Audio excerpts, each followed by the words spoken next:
Entrepreneur है, जो मैंने अमेरिका से अपनी एजुकेशन से सीखा, a good business person and entrepreneur looks at a need and then ensures कि वो वैल्यू चेन क्रिएट हो जो उस नीड को मीट करा सके. That is what an entrepreneur does. He or she identifies a need और वो कहता है कि इस नीड को मैंने अमली जामा कैसे पहुंचाना है और उसकी वैल्यू क्रिएशन के लिए वो काम करता है. उसके लिए you bring the pieces together to make that product work. Science में आपने बात की, साइंस में there's tremendous room for improvement, especially in Pakistan, जहाँ पे हमारी अभी बहुत बेसिक लेवल ऑफ, मैं तो कहूँगा, साइंटिफिक नॉलेज है और जो हम एप्लीकेशन ऑफ साइंटिफिक नॉलेज है. यू नो, एंटरप्रेन्योरशिप मैं ये नहीं कहता is just coming up with a new product. I believe हमारे जो साइंस के ग्रेजुएट्स हैं, they can help, especially in the pharmaceutical industry, a lot. और especially अब कोविड के टाइम्स में जब हमने देखा कि पूरी दुनिया में रिसर्च सिफर से स्टार्ट हुई, कोविड कहीं नया नहीं था, हर मुल्क को मौका मिला और आगे गए. उसमें आप देखिए हमारे साइंस में हमारे लोगों ने, बच्चों ने कितना अच्छा काम किया. कि कोविड ने एक चीज़ और हमें सिखा दी कि अब इंसानी हेल्थ प्रायोरिटी बन गई है. Assalamualaikum to scientific community. I hope you all are doing very great. जैसे कि आप लोगों को पता है, at the platform of scientific Pakistan we are exploring the potential businesses, we are exploring the field of entrepreneurship which you are being a science student can adopt in your future. We are exploring all the scientific skills जो कि आपको एक scientific entrepreneur बनने में help करती हैं. और आज का हमारा सेशन इसी सिलसिले की कड़ी है. We are having with us a very successful entrepreneur in the field of pharmaceutical industry. We are having with us Usman Shaukat sahab, who have his background from USA. He is the person from a business background, लेकिन उन्होंने pharmaceutical को अपना future, अपना career जो है उसको choose किया. इस हवाले से हम उनकी एक्सपर्टीज़ को जानने की कोशिश करेंगे, उनके पॉइंट ऑफ व्यू को एक्सप्लोर करेंगे. हम ये देखेंगे कि किस तरह से उन्होंने इस गैप को कवर अप किया, किस तरह से उन्होंने इस फील्ड में सक्सेस ली और अपनी इंडस्ट्री को पाकिस्तान की टॉप 50 फार्मास्यूटिकल इंडस्ट्रीज़ में लेके आए और उनको कौन कौन से चैलेंजेस का सामना करना पड़ा. और बीइंग अ साइंस स्टूडेंट आप उनके इस लाइफ जर्नी से किस तरह की लर्निंग ले सकते हैं. और being a science student and if you want to be a scientific entrepreneur, तो उनका लाइफ एक्सपीरियंस और उनकी सजेशंस आपके किस तरह के काम आ सकती हैं. तो thank you very much Usman साहब. पहले हम आपसे यही पूछना चाहेंगे कि आपका जो बैकग्राउंड है, आप साइंसेस से बिलोंग नहीं करता, आप नेचुरल साइंसेस से बहुत दूर हैं.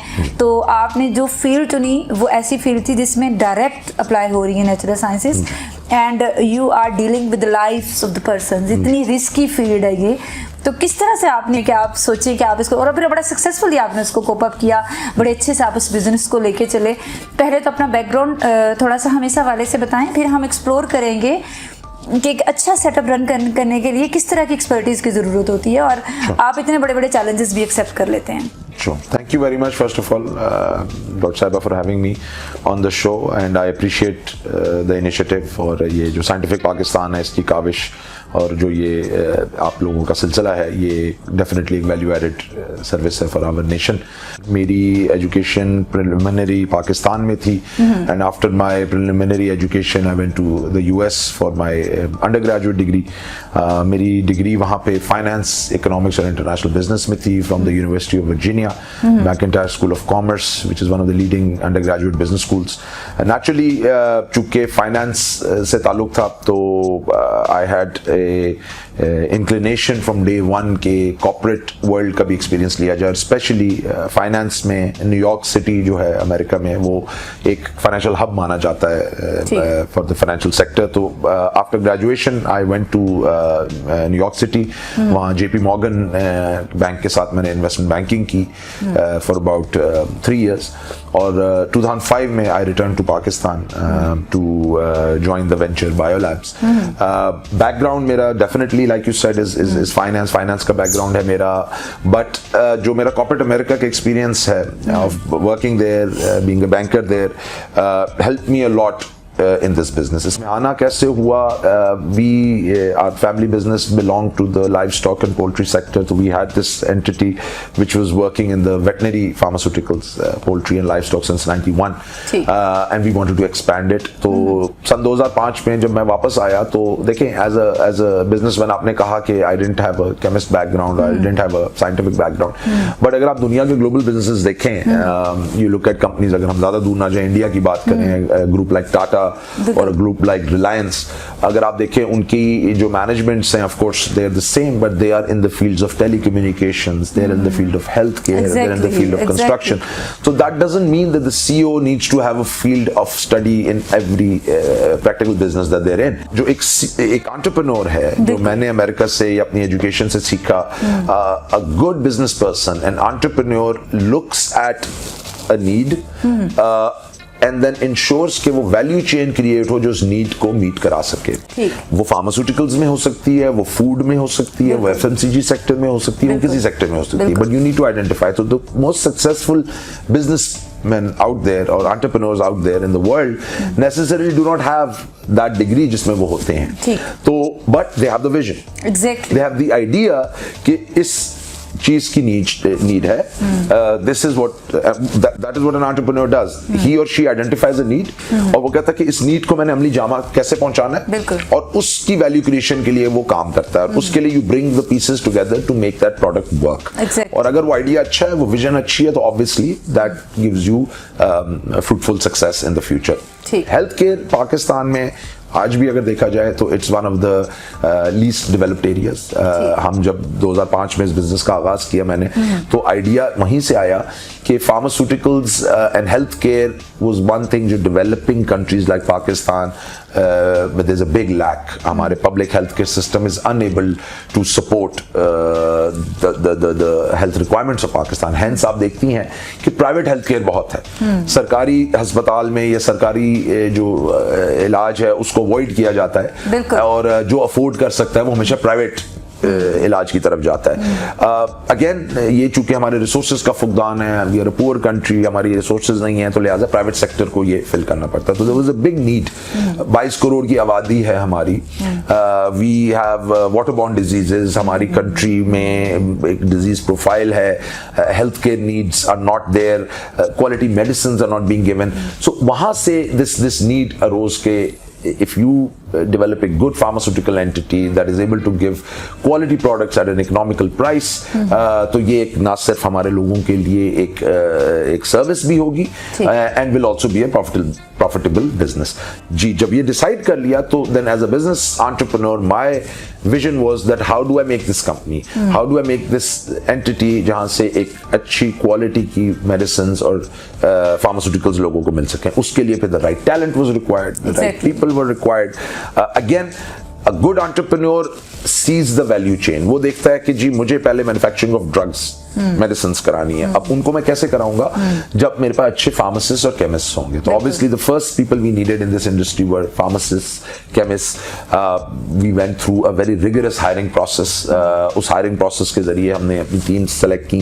Then once the production teams were set in place, खुद भी सीखा इस बिजनेस को. ज़ाहिर है at the end of the day आपको बिजनेस की डायनामिक्स का पता होना चाहिए. If you are the head of the business, doesn't matter आपकी अगर उसमें एजुकेशन नहीं है, but if you are running that business you should know from the bottom till up the entire value chain of the business. तो उसको सीखा, how the business works, उसकी दवा का बनाना, दवा की क्वालिटी को मेंटेन करना, then ultimately marketing the product, distributing the product, और फिर exports एक बहुत बड़ा I believe हमारा segment था जो neglected था in the pharma industry. Just to give you a comparison, हम इंडिया से comparison अपना बहुत करते हैं. इंडिया की जो फार्मा इंडस्ट्री है वो $20 बिलियन की एक्सपोर्ट करती है. हमारी तमाम एक्सपोर्ट्स जिसमें टेक्सटाइल्स को हम सबसे ज्यादा अपने एक्सपोर्ट मानते हैं, वो मिला के भी 20 बिलियन के करीब पहुंचती नहीं है. तो that gives you an indication. और फार्मा तो हमारी बहुत पीछे, $200 बिलियन से भी कम है. तो व्हाई, जब हम अपने आप को हर चीज में इंडिया के साथ कंपेयर करते हैं, तो why were we behind? That was one of the biggest focuses of my initial journey in pharmaceuticals, that we focused on not only the domestic market but also the export markets. और अल्हम्दुलिल्लाह चूंकि मेरा international business में degree भी थी and exposure भी था, तो we were able to rapidly export. हम आज अल्हम्दुलिल्लाह 20 कंट्रीज में ग्लोबली एक्सपोर्ट करते हैं in all the regions. और अब हम we are one of the few companies in Pakistan that is beginning to export in Europe. आपने हैंड सैनिटाइजर्स का बहुत सुना होगा. Last year they were in demand. Pharma industry ने उसमें भी अपना एक रोल प्ले किया. We are the only Pakistani company जिसने एक हैंड सैनिटाइजर डेवलप किया और अमेरिका में उसको रजिस्टर कराया with the FDA. And we are the only Pakistani company now exporting even hand sanitizer products to the US market. लिहाजा innovation आपके हर business में है, आपकी डायनामिक थॉट्स होनी चाहिए, you should know how to bring the people together, export marketing के लिए अलग प्रोफेशनल्स हायर किए, प्रोडक्शन के लिए अलग प्रोफेशनल्स हायर किए, but getting the right team is a big challenge. Can I know the age जब आपने ये प्रोसेस आके स्टार्ट किया और हायरिंग्स की? जी आई वॉज अबाउट, उस वक्त आप कह सकते हैं I was about 25-26 years old. उस वक्त मैं अपनी ग्रेजुएशन के बाद 3 इयर्स की अपनी work experience eight JP Morgan New York करके आया था। तो उस वक्त ये स्टार्ट हुआ और अब कह लेंगे 16-17 साल का सफर है जिसमें वी स्टार्टेड फ्रॉम नोवेयर, हमने स्टार्ट जीरो से किया and today we are ranked in the top 50 pharmaceutical companies, one of the leading exporting companies of Pakistan. तो उस टाइम पे ये शुरुआत हुई। तो आपने जब हायरिंग्स की तो किसी ने आपको असिस्ट किया, आपसे कुछ मिस्टेक्स हुई या आपको लगा कि आपकी जो लर्निंग्स हैं उन्होंने आपको बहुत हद तक सक्सेसफुल डिसीजन लेने में हेल्प की है? जी, मेरी हायरिंग्स में देखिए, I believe team work and HR is the backbone of any company. You can not run, जितनी दुनिया की बड़ी Fortune 500 कंपनीज हैं, आप उसमें लाखों लोग काम करते हैं, अकेला CEO कुछ नहीं कर सकता। You can give the direction but if your team is not effective it will not work. तो hiring of the effective teams from day one was our goal. उसमें आई वुड से कि जो मेरा post college experience America का था, that help me a lot, because जब मैं New York गया और बैंकिंग में था तो हमें हायरिंग अपने बैंक्स के लिए जो उनके प्रोसेसेस थे उसमें हम कई दफ़ा इन्वॉल्व होते थे वॉलंटरली, और मैं जाके अपनी यूनिवर्सिटी पे और other universities of America, Harvard, Stanford, Yale, जितनी बड़ी यूनिवर्सिटीज हैं उनमें जाने जाता था, स्टूडेंट्स को इंटरव्यू करता था to be hired for the New York positions, क्योंकि जो इन्वेस्टमेंट बैंकिंग थी it is one of the most difficult jobs to get in America and everybody from all the good colleges wanted. तो वो experience ने मुझे बहुत हेल्प किया। We used to get a lot of HR tool kits जिसमें हम देखते थे। तो प्राइमरीली जो मैं हायरिंग में देखता था, देखिए आई बिलीव के get having a good GPA, हम अक्सर GPA की रेस में रहते हैं, हम कहते हैं कि आपकी फर्स्ट पोजीशन है और आपके ये नंबर्स आए हैं एग्जाम्स में, that is one part. I believe हमें सिर्फ उस पर फोकस नहीं करना चाहिए, हमें वेल राउंडेड इंडिविजुअल्स पे फोकस करना चाहिए। That was the biggest learning जो अमेरिका में हमें मिली कि आपने सिर्फ डिग्री और अपने ग्रेड्स पे फोकस नहीं करना, GPA पे फोकस नहीं करना, आपने फोकस करना है because ultimately if you have to be a CEO and an entrepreneur and a business leader, you need to not only know the knowledge, you also need to be a people person. आपकी customers के साथ dealing, आपके employees के साथ dealing, आपकी leadership qualities, ये सारी चीजें टेस्ट होती हैं जब आप एक ऑर्गेनाइजेशन रन करते हैं। I can be a very good physics student, I can do a PhD in many subjects, लेकिन अगर मैं अच्छा लीडर नहीं हूँ, मैं लोगों के साथ अपनी नॉलेज शेयर ही नहीं कर सकता, अपनी टीम को नहीं बता पाता और उनसे काम ले सकता, तो वो नॉलेज का फायदा क्या? वो नॉलेज सिर्फ मेरे लिए है। तो वहां पे मैंने ये देखा कि व्हेन यू हायर, मैं हमेशा देखता था कि someone who not only has good grades, जिन्होंने इंडस्ट्री में कहीं ना कहीं कोई वर्क एक्सपीरियंस लिया हो through internships, through voluntary work. आप यकीन करें अमेरिका में हमें जब हम अपनी एजुकेशन कर रहे थे तो हर समर हमें कहा जाता था कि इवन फ्री में अगर आपको काम करना पड़े, आप कहीं जाएं और फ्री में अपनी सर्विसेज ऑफर करके आए। मैंने फ्री में कई समर, जब हम फर्स्ट ईयर थे, सेकंड ईयर थे, कोई वहाँ की कंपनी हमें हायर नहीं करती थी, ज़ाहिर वी वर यंग स्टूडेंट, तो we would just go to banks and I remember हम कहते थे कि we are just here and just give us anything और हम फ्री आपके लिए काम करेंगे, जस्ट ताकि हम डोर के अंदर आके सीख तो सके हो क्या रहा है वहाँ। तो मैं देखता हूँ कि एक्सपीरियंस किन लोगों ने इंडस्ट्री का गेन किया, देन लीडरशिप क्वालिटीज बहुत मैटर करती हैं। अल्टीमेटली आप एज एन एम्प्लॉय आते हैं बट यू ग्रो, आप मैनेजर बनते हैं, फिर आपके अंडर एम्प्लॉयज आते हैं, ultimately you have to nurture teams, तो आपके अंदर लीडरशिप भी होनी चाहिए। तो ये 2-3 चीज़ों को, फैक्टर्स को देख के, having good knowledge, technical knowledge, having good extra curricular activities like leadership qualities, having work experience through internships, इन चीज़ों को देख के एक वेल राउंडेड पर्सन को हायर किया जाता है। आपने वो सारी चीज़ें अपने एजुकेशनल टाइम पीरियड में लर्न कर ली जो कि अगर आप अपने बिजनेस स्टार्ट करते तो शायद 4 to 5 years आपके इन लर्निंग्स में गुजरते हैं। आपने प्रैक्टिकली लोगों को इंटरव्यू भी किया, आपने डिफरेंट कॉर्पोरेट सेक्टर्स में काम किया, वहाँ के सिस्टम को ऑब्जर्व किया, वहाँ के क्या हो रहा है, क्या फेलियर्स हैं, क्या सक्सेस हैं, किस तरह से बिहेवियर, किस तरह के एक आप बीइंग एंटरप्रेन्योर आपका होना चाहिए, आपने उसको ऑब्जर्व किया। हमारा एजुकेशन सिस्टम बहुत सारी चीज़ों में लैग करता है। आप मैनेजमेंट साइंस और इन चीज़ों की बात करते हैं, यहाँ पर भी हमारा बच्चा, कभी कोई अदारा ऐसा है जिसको फोर्स करता है कि आप किसी बैंक में जाएं और वो नहीं भी कहता इंटर्नशिप तो वहाँ से सर्टिफिकेट ला के दे दिया जाता है। दोनों चीज़ों में बहुत गैप है। एक तो हमारे स्टूडेंट का सीरियस बिहेवियर और दूसरा हमारा अदारा उसको फोर्स नहीं कर रहा। हम साइंटिफिक स्किल्स की बात करते हैं, हमारी साइंस प्रैक्टिकल लर्निंग्स के बगैर ज़ीरो है, लेकिन हमारा बच्चा एमफिल की डिग्री भी बाजुकात ले जाता है लेकिन उसके बाद कोई प्रैक्टिकल स्किल नहीं होता। तो हमारा बच्चा क्या करे, वो कैसे आप जैसी लर्निंग्स लेके आए? नहीं है लर्निंग्स कहाँ से ले कि वो अपनी ज़िंदगी का वो टाइम जिस टाइम पे आपने आके सक्सेसफुल लर्निंग्स की वो सोचता है कि वो क्या करे। पहले वो जॉब अप्लाई करता है, धक्के खाता है, वहाँ पे उसको कुछ नहीं मिलता, वो सोचता है अपना बिजनेस करे, वहाँ पर भी उसको धक्के खाने मिलने हैं, बहुत सारा टाइम इन्वेस्टमेंट का प्रॉब्लम है। ऐसे बच्चे के लिए आप क्या कहेंगे जिसके पास ना तो प्रॉपर साइंटिफिक स्किल्स हैं, MSc MPhil और PhD की डिग्री तो है लेकिन ना ही स्किल्स हैं ना ही पैसा है? देखिए, मैं सबसे पहले ये कहता हूँ कि हमारी जो लिमिटेशन है वो सिर्फ हमारे माइंड की है। ठीक है। पैसा, रिसोर्स, नेटवर्क्स, ये चीज़ें हम लोग अक्सर, इसको मैं बहाना तो नहीं कहूँगा लेकिन अक्सर हम इसको एक हर्डल मान लेते हैं कि यार मेरे पास ये नहीं है लिहाजा मैं ये नहीं कर सकता। I think it is all a mental hurdle. एक हमारा बच्चा जिसके पास ज़्यादा रिसोर्स नहीं है लेकिन आप कह रही हो MPhil और मास्टर्स कर लेता है, ऑब्वियसली वो किसी न किसी इदारे में जाके डिग्री हासिल करता है। उस इदारे के अलमनाई नेटवर्क्स मौजूद होते हैं, उस इदारे के फॉर्मर जो ग्रेजुएट्स हैं वो कहीं ना कहीं तो जॉब कर रहे होते हैं। मैं अक्सर बच्चों को ये कहता हूँ और हम भी ये करते थे अपने कॉलेज में कि अगर मैंने किसी कंपनी में काम करना है, किसी इंडस्ट्री का एक्सपीरियंस हासिल करना है, तो मैं पहले देखता था कि मेरे कॉलेज का कौन सा ग्रेजुएट उस इंडस्ट्री में है। जब आप अपने किसी कॉलेज ग्रेजुएट को कॉल करेंगे, फॉर एग्जांपल आप अगर मिसाल देता हूँ, एक यूनिवर्सिटी के ग्रेजुएट है पाकिस्तान में और पढ़ रहे हैं वहाँ से, अभी डिग्री कंप्लीट करें, आप किसी सीनियर को कॉल करें और आप कहें जी मैं आप ही की यूनिवर्सिटी में पढ़ा और आपसे थोड़ी मेंटरशिप लेना चाहता हूँ, तो यकीन करें people are more than willing to do. और चूंकि आप उन्हीं की यूनिवर्सिटी के होते हैं, एक बॉन्डिंग होती है बिल्कुल, बिल्कुल। तो मैं स्टूडेंट्स को यही कहूंगा कि सीक आउट पीपल जो आपकी यूनिवर्सिटी से ग्रेजुएट हो गए, उन फील्ड्स में गए हुए हैं जहां आप जाना चाहते हैं। सेकेंडली, आई बिलीव जो बहुत बड़ा मसला है डॉक्टर साहिबा वो ये है कि हम लोग अपने पैशंस को अपने करियर में नहीं लाते। देखिए, you need to be passionate about your career. अगर आपको कोई कहता है कि नहीं आप ये कर लो and you are not passionate about it, believe me you will just be average at it. आप सारी उम्र भी उस पर लगा देंगे क्योंकि आप दिल से you not passionate about it. तो you have to find your passion. अब एक साइंस का ग्रेजुएट है, एक टेक्निकल ग्रेजुएट है, ऑब्वियसली उसने इतनी स्टडी करके साइंस में MPhil या PhD अगर हासिल की है तो ऑब्वियसली ही और शी हैज द पैशन, तो उन्होंने वो स्टडी की। लेकिन अब वो उस पैशन के साथ अपने करियर को अलाइन करना जरूरी है। If your passion and your career is aligned, believe me, हम कहते हैं हमने पैसा कमाना है करियर से, पैसा विल फॉलो यू, क्योंकि आप पैसे के लिए नहीं करियर कर रहे होंगे, आप पैशन के लिए करियर कर रहे होंगे। ये एक बहुत बड़ी लैकिंग है। हम अक्सर काम ये करते हैं, नहीं यार वो वालिद साहब ने कह दिया या हमारे घर वालों ने कह दिया, हमें ये कहा गया हम ये कर लें।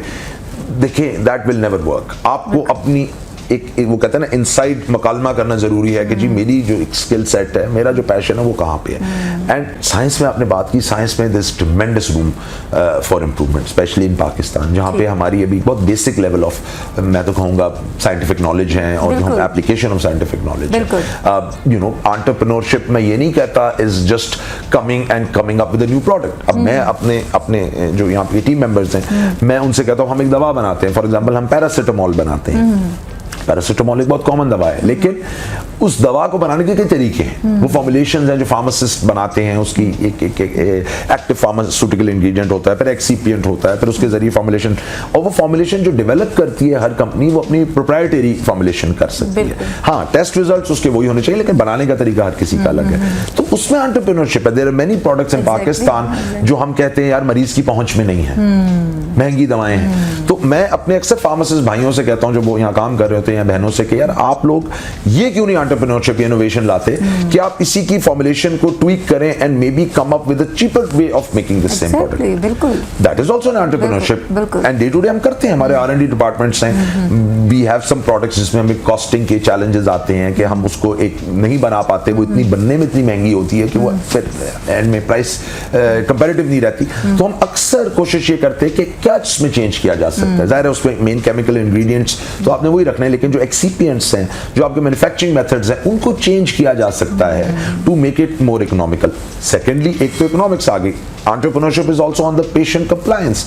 कई दवाएं हैं आप देखते हैं, हम अक्सर बात करते हैं कि यार ये दवा बनाई लेकिन इसका बहुत आफ्टर बिटर टेस्ट है, या उसकी कोई दवा लेने के बाद कोई और आपको साइड इफेक्ट फील होता है, या जस्ट कई दफा मैं देखता हूँ कि ऐसी मेडिकेशन है जो आप लेते हैं और उसके बाद आपको गैस्ट्रो इश्यूज आ जाते हैं, तो उसमें भी जिस फॉर एग्जांपल टेस्ट मास्किंग कर दी जाती है, बच्चों के लिए दवाएं बनाई जाती हैं जिसमें वो जो bitter taste of the medicine है उसको कंप्लायंस की जाती है। तो इवन पेशेंट के लिए कंप्लायंस है, जिस तरह हमने डिस्पर्सिबल आप टैबलेट्स का सुनती होंगी, वो आपने अगर आपके लिए मुश्किल है टैबलेट लेना तो आप उसी की डिस्पर्सिबल वर्जन बना लेते हैं, आप ग्लास में डालते हैं, वो पानी के ग्लास में घुल जाती है और आप वो पी लेते हैं। वही पेशेंट जिसके लिए शायद निगलना बहुत मुश्किल हो, और अक्सर कई पेशेंट्स हैं जो हॉस्पिटलाइज्ड होते हैं जिनके लिए मेडिसिन लेना बहुत मुश्किल होता है, तो उनको इस तरह एडमिनिस्ट्रेट की जाती है, आईवी के जरिए दवाएं दी जाती हैं। तो देखिए ना, अब आपकी अगर एक ड्रग में बात करो, एक प्रोडक्ट पैरासिटामोल कितनी वर्जन्स में आती है, आप टैबलेट भी लेते हैं पैरासिटामोल की, आप सिरप भी बच्चे को पिलाते हैं पैरासिटामोल का, आप अगर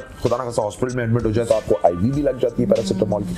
तो डिफरेंट वेरिएशंस ऑफ पैरासिटामोल है, तो इनको इसलिए बनाया जाता है कि patient compliance based on the patient condition हो सके। उधर बहुत एंटरप्रेन्योरशिप इज रिक्वायर्ड। तो आई बिलीव हमारे जो साइंस के ग्रेजुएट्स हैं, they can help specially in the pharmaceutical industry a lot, और स्पेशली अब कोविड के टाइम्स में जब हमने देखा कि पूरी दुनिया में रिसर्च सिफर से स्टार्ट हुई, कोविड कहीं नया नहीं था, हर मुल्क को मौका मिला और आगे गए। उसमें आप देखिए हमारे साइंस में हमारे लोगों ने, बच्चों ने कितना अच्छा काम किया कि आज हम वैक्सीन बना रहे हैं। पाकिस्तान कोविड की वैक्सीन बनाने पे आ गया, पाकिस्तान ने आज टेस्टिंग किट्स बना ली, जो rapid testing kits for covid थी, पाकिस्तान ने वेंटिलेटर बना लिया। तो वो कहते हैं need is the mother of invention. तो जब कोविड आया तो हमारे ही लोगों ने, बच्चों ने ये काम किए। तो आई बिलीव अब कोविड ने तो एक चीज सिखा दी लोगों को कि अब innovation will take people forward. कल क्या चैलेंज आ जाए, क्या वायरस आ जाए, नया एक बायो सिक्योरिटी चैलेंज खड़ा हो जाए, हु नोज। बिल्कुल।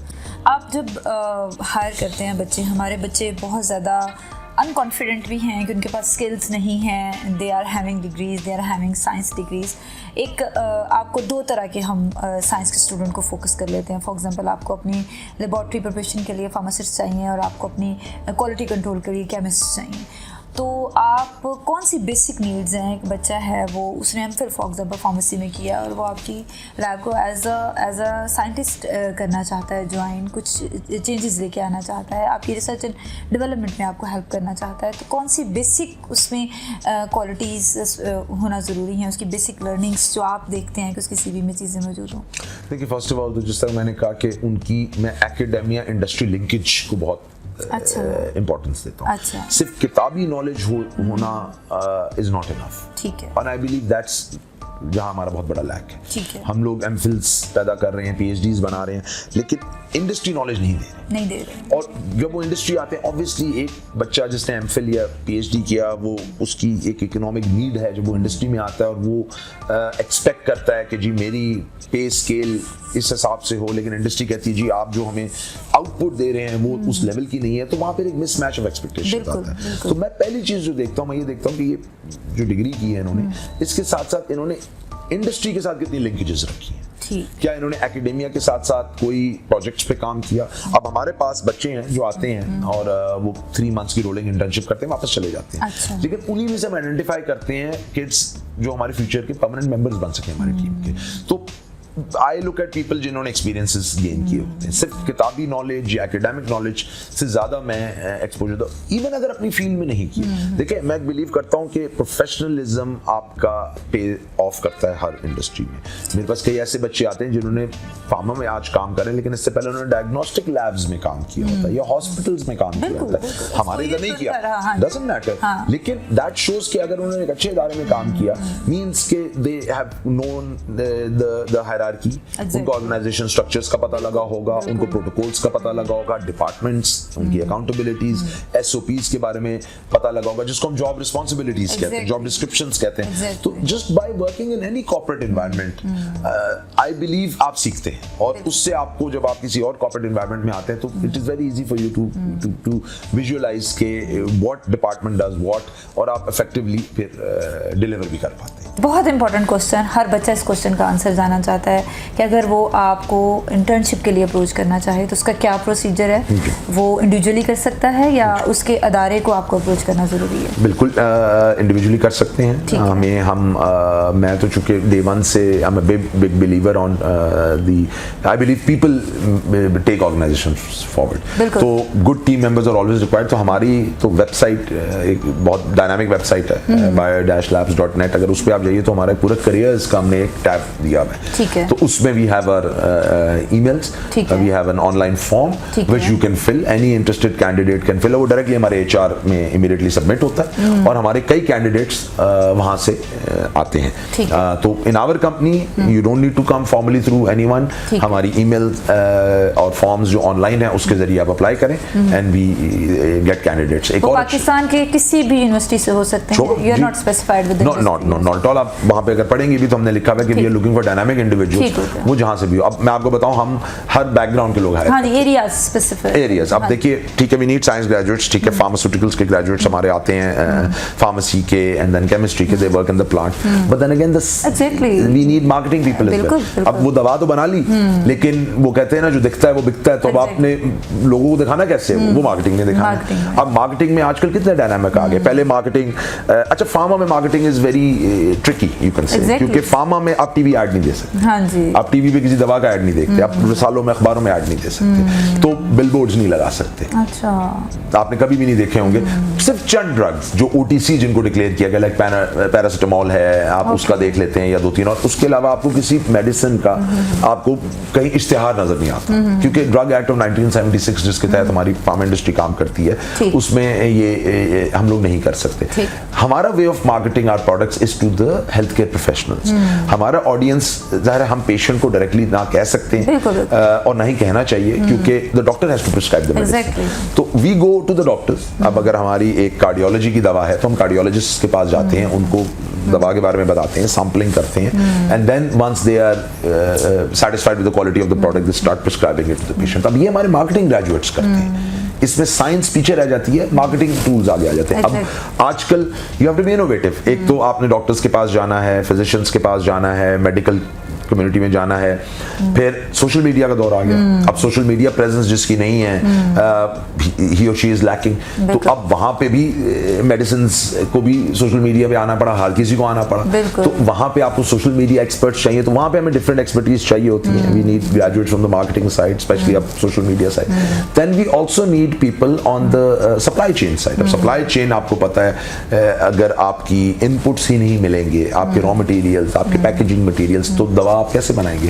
कोविड में एक बहुत बड़ा चैलेंज ग्लोबली हमने सप्लाई चेन्स का देखा, दुनिया में फैक्ट्री शट डाउन हो गई, लॉकडाउन्स लग गए, एयरलाइंस फ्लाइट्स बंद हो गई, हमारा काफ़ी सारा सामान 80% इंपोर्ट होता है फार्मास्यूटिकल की इनपुट्स की अगर हम बात करें। ये एक हार्श रियलिटी है, लेकिन हमें अभी अपनी लोकल इंडस्ट्री को जो बैक एंड है डेवलप करना है, बट हमें चैलेंजेस आए तो supply chain individuals matter a lot. अब सप्लाई चेन इंडिविजुअल्स जो हैं, they are MBA graduates, lot of them are arts graduates, economics graduates. अब ये वो लोग हैं जो who have good communication skills। अच्छा, फिर exports, like I said, exports एक बहुत बड़ा हमारा गैप है फार्मास्यूटिकल्स में, जहां हम आगे बढ़ सकते हैं। एक्सपोर्ट्स में हमें जो है वी नीड गुड कम्युनिकेटर्स, क्योंकि एक्सपोर्ट में आपने बात ही मुल्क से बाहर करनी है, तो अगर आपकी writing skills, presentation skills up to the mark है तो आप एक्सपोर्ट कर सकेंगे। फिर आपने बाहर जाना होता है, प्रेजेंटेशंस देनी होती है। हमारी चूंकि इंडस्ट्री इज नॉट कि आपने बायर सेलर ढूंढा और सामान आपका चला गया, इधर आपकी पहले दवा रजिस्टर होती है, आपकी वहां पे मिनिस्ट्री ऑफ हेल्थ इन्वॉल्व होती है, फिर आपके प्लांट इंस्पेक्शंस होती हैं, बाहर से लोग इधर आते हैं, तो आपको भी बाहर जाना पड़ता है, एक्सपोज पे बाहर जाना पड़ता है, उनके साथ मिलना पड़ता है, तो we need good international exposure people as well. तो इसमें हम अपने एक्सपोर्ट में उन लोगों को हायर करते हैं, तो वेरिड स्किल सेट रिक्वायर्ड होता है। ठीक हो गया। आखिरी सवाल है मेरा उन लोगों के लिए जो फार्मास्यूटिकल इंडस्ट्री में एज अ एंटरप्रेन्योर आना चाहते हैं, कुछ चेंज करना चाहते हैं, अपनी स्किल्स को बड़े पर्पस के लिए यूज़ करना चाहते हैं, उनके लिए आपका क्या पैगाम है? इसमें कितना स्कोप है, किस तरह की स्किल्स की उनको ज़रूरत है सीखने के लिए, अपना काम, इन्वेस्टमेंट और इन सारी चीज़ों को लगाने से पहले प्रिपरेशन जो होती है वो किस तरह की उनके लिए ज़रूरी है? देखिए, आई बिलीव दवा जो है वो इंसान की कयामत रहनी है। बिल्कुल। इंसान ने दवा लेनी है और अच्छी दवा की रिक्वायरमेंट हमेशा रहनी है। तो ये तो अगर स्कोप की बात करें तो स्कोप तो इसका बहुत है, ठीक है, और बढ़ता जाएगा। और कोविड ने एक चीज और हमें सिखा दी कि अब इंसानी हेल्थ प्रायोरिटी बन गई है। अगर पहले हम अपनी हेल्थ को बैकग्राउंड पे रखते थे और चीजों पे पैसे खर्च कर लेते थे, लेकिन अब लोगों को ये बात ग्लोबली रियलाइज हो गई है और स्पेंडिंग पैटर्न्स ग्लोबली ये दिखा रहे हैं कि लोग अगर पहले ये करते थे कि यार मैं एक लेट से कोई डेंटिस्ट का उसने काम कराना है तो वो कहता था यार मैं अगले साल करा लूंगा, इसके लिए पैसे इस साल मैं वेकेशन पे चला जाता हूँ, या मैं ये गाड़ी ले लेता हूँ, या मैं कुछ शॉपिंग कर लेता हूँ। अब लोगों के स्पेंडिंग पैटर्न्स चेंज हो गए। कोविड के बाद उन्होंने रियलाइज किया नहीं, अपनी इम्यूनिटी अपनी हेल्थ पहले है। अगर वो नहीं है तो आपको कोई भी वायरस आया और आपको अफेक्ट करेगा और आप खुदा ना खास्ता you can be negatively affected. तो अब लोग हेल्थ को प्रायोरिटी बना रहे हैं। What does that mean?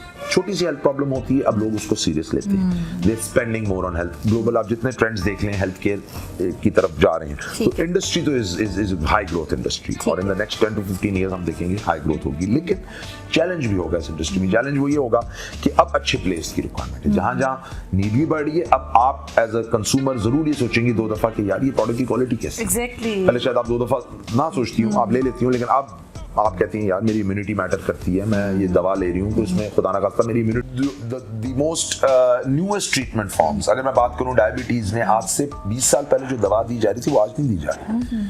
आपकी गायनेकोलॉजी में जो 20 साल पहले दवाएं इस्तेमाल हो रही थी आज नहीं हो रही है। आपकी साइकोलॉजी में, कार्डियोलॉजी में दवा भी इवॉल्व कर रही है। तो ये चीजें evolution of the drugs of the medicine जो हो रही है उसको देखने की जरूरत है। हमारे अक्सर जो एंटरप्रेन्योर्स आजकल आते हैं फार्मा में, वो जिसको कहते हैं ना कि they just follow the crowd. यार अच्छा पैरासिटामोल बना लें, सिप्रोफ्लॉक्सासिन बना लें, ये बना लें। ये पाकिस्तान में बहुत ड्रग्स बन रही हैं। अगर आप वही बनाएंगे तो you will just be one of the many people making them, और the need is well met. Think about niche products जो पाकिस्तान में नहीं बन रही। जैसे हमने कोविड वैक्सीन की बात की, पाकिस्तान में वैक्सीन नहीं बनती, बायोलॉजिकल ड्रग्स नहीं बनती, एंटी कैंसर ड्रग्स नहीं बनती। कैंसर की 99.900% दवाएं बाहर से आती हैं। कैंसर कितना प्रेवलेंट है हमारे मुल्क में। हमें इन चीजों की तरफ आना है। तो जो एंटरप्रेन्योर अब फार्मा में आ रहा है, हमें भी अब यही करने की जरूरत है कि हमें अब नीश मॉलिक्यूल्स प्रोडक्ट्स की तरफ जाना है। हम वैक्सीन्स बात करते हैं स्नेक वेनम की, हम अक्सर बात करते हैं कि जी सिंध में कुत्ते की वैक्सीन अवेलेबल नहीं है काटने की, जो रेबीज वैक्सीन जिसको कहा जाता है। वाई? क्योंकि हमें इंपोर्ट करनी पड़ती है। अगर पीछे कहने को तो हम गवर्नमेंट को क्रिटिसाइज कर देते हैं, लेकिन असल बात यह है कि हमारे यहाँ मैन्युफैक्चरिंग कैपेबिलिटी नहीं है। और ये एंटी रेबीज वैक्सीन, ये कुत्तों वाली वैक्सीन, या ये जो आपकी स्नेक बाइट्स की होती है, या ज्यादातर वैक्सीन आपको पता है इंडिया से इंपोर्ट की जाती है। इंडिया से आपको पता है हमारा एक चैलेंज रहता है बायलैटरल रिलेशंस का, फॉरेन रिलेशंस का, उसकी वजह से ट्रेड भी हर्ट होता है। तो हम लोग अक्सर गवर्नमेंट को तो क्रिटिसाइज कर देते हैं कि यार वो देखो सिंध में वैक्सीन अवेलेबल नहीं है, वहां पे वैक्सीन अवेलेबल नहीं, but lot time supply chain challenge होता है, वो ममालिक आपको नहीं दे रहे होते। तो 2 चीजें फार्मा में, ये चीजें अगर इन हाउस बनाएंगे तो एक तो आप मुल्क का ज़र मुबादला बचाएंगे। आप जो आज हम बात ही ये करते हैं कि हमने इंपोर्ट खत्म करनी है, एक्सपोर्ट बढ़ानी है, पाकिस्तान की तरक्की एक्सपोर्ट में है, तो बैलेंस ऑफ ट्रेड, आप इंपोर्ट कम करेंगे, एक्सपोर्ट बढ़ाएंगे, तो इंपोर्ट कम हो जाएगी अगर आप ये चीजें लोकली डेवलप कर लेंगे। सेकेंडली आपकी ये लाइन ऑफ डिफेंस है। लेकिन वैक्सीन्स टुडे हमें पता लग गया कि पूरी कौमें आपकी डिजीज से नहीं रिकवर कर पाएंगी अगर वैक्सीन्स नहीं। तो in house capability of vaccines होनी चाहिए हमारे पास कम से कम बेसिक। तो new entrepreneurs should be focused on these things. Biolabs के बारे में ये पूछना चाहूँगी कि इसकी की स्ट्रेंथ क्या है और फ्यूचर गोल्स इसके क्या हैं? बायोलैब्स अपने आप को कहाँ पर आइंदा आने वाले 10 सालों में देखना चाहता है? देखिए जी, बायोलैब्स की सबसे बड़ी जो हमने जिसको स्ट्रेंथ बनाया वो ये बनाया कि we call ourselves a comprehensive healthcare company. ठीक है। हमारी इस वक्त 3 मैन्युफैक्चरिंग फैसिलिटीज हैं।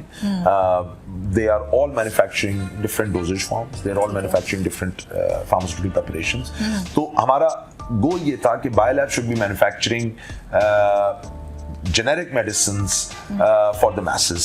और उसमें हम लोग we are not only present in the pharmaceutical field, जिसमें सारे इंसानी अद्वियात हैं, आपकी तमाम tablets, capsules, injectables, even covid की दवा हमने स्पेशली कोविड में जो मेडिकेशंस आई, प्रोडक्ट्स लाइक रेमडेसिविर, जो is the only life saving drug Pakistan में, we were one of the pioneers जिन्होंने बनाई, और all the leading hospitals have that. तो ये विजन है मेरी बायोलैब्स के बारे में कि एक हमारी ऐसी हेल्थ केयर कंपनी हो जो ना सिर्फ एक रेंज ऑफ प्रोडक्ट्स दे एट ए गुड क्वालिटी दे, बट इनोवेट करें। बिल्कुल नए इसकी मॉलिक्यूल्स जरूरत- लेके आए, Exactly. नए प्रोडक्ट्स लेके आए। फॉर एग्जांपल अभी हमने ये कोरोना की प्रोडक्ट की बात की, अब हम एक और प्रोडक्ट लॉन्च करने वाले हैं जो स्पेसिफिकली गायनोकोलॉजी में आयरन फॉर प्रेग्नेंट वुमेन के लिए, जो आयरन की कमी हो जाती है Exactly. अक्सर, उसमें बहुत चैलेंजेस होते हैं। तो बहुत एक दो बहुत ब्रेक थ्रू ड्रग्स ग्लोबली आई हैं जो अमेरिका में और यूरोप में तो अवेलेबल है, हमारे पास नहीं। वी आर लॉन्चिंग दैट जिसमें आपकी जो आयरन की कमी होती है इन स्पेशली प्रेग्नेंट वुमेन, उसको रिस्टोर करने में बहुत हेल्प करेगी। वो क्या चीज होगी? ये फेरिक का बॉक्सी माल्टोज एक इंजेक्शन है जो बेसिकली हम ला रहे हैं, और उस इंजेक्शन की बेसिकली पहले भी आते हैं, बिल्कुल बहुत सारे इंजेक्शन है, लेकिन ये सेफर है, अच्छा। मच सेफर है एंड मच रैपिड रिजल्ट है उसका। देखिए फार्मा में हमेशा दो चीजें देखते हैं, result with safety. Safety always counts. Exactly. आप रिजल्ट दे रहे हो और सेफ ना कर रहे हो तो दैट्स नो गुड। बिल्कुल। तो एक चीज ठीक कर रहे हैं, एक डैमेज कर रहे हैं, तो वो हाँ वो तो बायो लैब्स में इनोवेशन ऑन दिस एंड हो रही है, इनोवेटिव प्रोडक्ट्स। हम लोग ना सिर्फ इंसानियत भी याद बनाते हैं, हम आपकी न्यूट्रोस्यूटिकल्स भी बनाते हैं जिसमें मल्टीविटामिन्स, कैप्सूल्स, मल्टी की जो प्रोडक्ट्स हैं अंडर द न्यूट्रोस्यूटिकल डोमेन वो आती हैं। एनिमल हेल्थ के हम प्रोडक्ट्स बनाते हैं, पोल्ट्री एंड लाइफ स्टॉक के लिए हम मेडिसिन बनाते हैं। We are now also expanding into the personal hygiene. For example hand sanitisers की मैंने आपसे बात की, वो हमारे एक अलग प्लांट है जो अमेरिका भी हैंड सैनिटाइजर एक्सपोर्ट करता है, पाकिस्तान में भी प्रोडक्ट्स बनाता है फॉर कंज्यूमर्स। तो एक कॉम्प्रिहेंसिव ब्रांड जो एक हाउस होल्ड ब्रांड बने बायो लैब्स के, जिसकी दवा लेते हुए, जिसकी मेडिकेशन या एनी प्रोडक्ट लेते हुए customer should be confident and should know that this is a premium brand. तो that's where I see bio lab in 10 years as well as a premium brand of Pakistan and globally as well. जिस तरह मैंने आपको बताया कि हम America export कर रहे हैं, we are the only company exporting sanitizers to America, but that's the first product. Pipeline में हमारी बहुत products हैं, and ultimately now we are going to start exporting to Europe and America. वो हमारा गोल है कि we should be one of the first Pakistani companies जो America और इस developed world को एक्सपोर्ट करें। Unfortunately इंडिया बहुत करता है, हमारी कंपनीज अमेरिका एक्सपोर्ट नहीं कर पाती due to regulatory constraints. वो अबूर करके इंशाल्लाह to get into those developed markets is also one of the main goals. ठीक हो गया। Thank you very much Usman साहब। Thank you very much. मुझे उम्मीद है कि आज के सेशन से हमारे जो यंग रिसर्चर्स हैं, साइंटिस्ट हैं, जो फार्मास्यूटिकल इंडस्ट्री को एक्सप्लोर करना चाहते थे और इस हवाले से जो रिक्वायर्ड स्किल सेट था उसके बारे में जानना चाहते थे, उनको काफ़ी सारी हेल्प मिली होगी। इंशाल्लाह we will have you again in another session, in another sitting, in another meeting. Thank you. आप अपना बहुत सारा ख्याल रखें, आप लोगों के लिए बहुत सारा ख्याल रखें अपना, और थैंक यू वेरी मच। उम्मीद है कि आज के सेशन से आप लोगों ने वो तमाम लर्निंग्स ली होंगी जिस मकसद के लिए साइंटिफिक पाकिस्तान अपने प्लेटफॉर्म पर इन एक्सपर्ट्स को लेके आ रहा है। We will have you in another session. तब तक अपना बहुत सारा ख्याल रखें। अल्लाह हाफिज़।